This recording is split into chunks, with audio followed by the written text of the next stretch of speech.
Joining us now is Wyoming Senator John Barrasso, who's the third-ranking Republican in the Senate, and he's a medical doctor, and joining us now from the great state of Wyoming. Thank you very much, Dr. Barrasso, Senator Barrasso.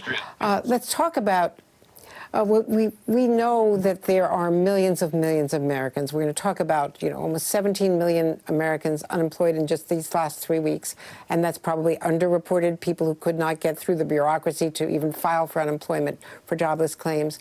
At this point, what can the Senate do? We know there is a stalemate. Democrats want more.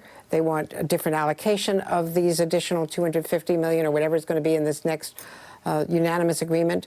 There is no agreement now. Are there any talks underway with the Democrats? Well, there are talks that continue. I think we have to make sure that this phase 3 works. And when you take a look at it, you say, what has worked the best? It's these loans to small businesses so people can stay on the payroll. They can keep getting paid. It's worked so well that we're exhausting, and we've hit almost a limit of how much money is available for the program. So our goal was to just raise that, up that number from the 350 billion to 600 billion, and that was defeated just yesterday in the Senate. We want to go back and do that again next week. What we ought to do is see what else is needed, but right now, fill the need that we know is there so people can stay on the payroll, stay connected to their jobs, and the small businesses can continue to pay their bills. So I would like to see this passed and then continue with the discussion of what may additionally be needed. You want to say what is going to work in the long term, what it's going to. Mm-hmm.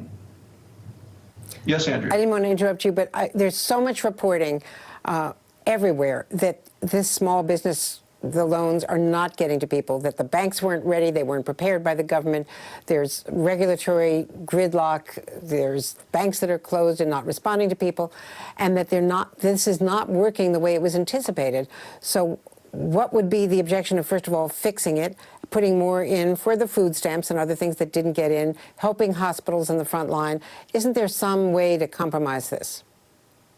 Well, I think that could possibly be in the part of the discussions, but right now, over $100 billion has gone out. The needs continue. There are more loans in the pipeline. It's getting better and better every day. We've had close to 1,000 loans made in Wyoming. Hundreds of millions of dollars have gone out. That has happened. The numbers are huge, and the success is significant. Will hospitals need more? Yeah, I believe we will. But the first checks went out to doctors and hospitals yesterday. A next group goes out next week. We don't know what those needs are going to be. So those are discussions that should continue, need to continue. And I support all of that. But right now, where we've exhausted the revenues, and the program is for the small businesses, for people who are wanting to get checks from their businesses, the small businesses they work for, which is so many Americans. I think that's why we ought to approve that, and it should not have been blocked yesterday by the Democrats and should be approved on Monday.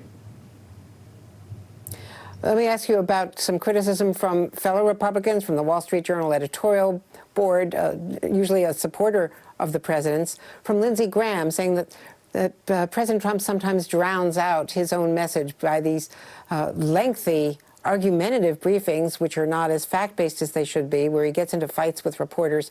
Should he be doing fewer of those, leaving that to the vice president, coming out perhaps once a week, and not doing the daily briefings for 2 hours or more?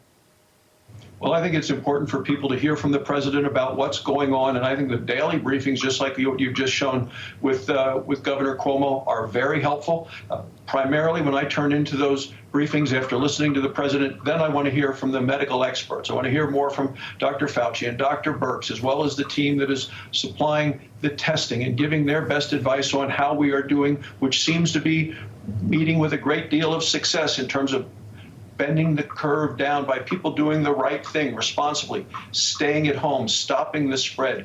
That's what's going to make a difference in here, getting enough tests as well as having people follow the behaviors. That's the best way we can get to reopening this economy as quickly as possible, because, Andrea, until we get the disease behind us and adequate testing, we're not going to be able to fully get this economy back to where it was beforehand. But do you agree with Lindsey Graham and other Republicans who are saying the president should save himself and perhaps be much tighter in his own messaging? Well, I think the president should open and then turn to the medical experts. I don't know that all the questioning back and forth adds as much as the opening statement and then the discussion with the medical experts. I got it. Thank you. Maybe they're watching you at the White House, I hope, or one could hope. Thanks so much, Senator Barrasso, and wishing you a very good holiday weekend. Yeah. And to you and Alan. Thanks, Andrea. And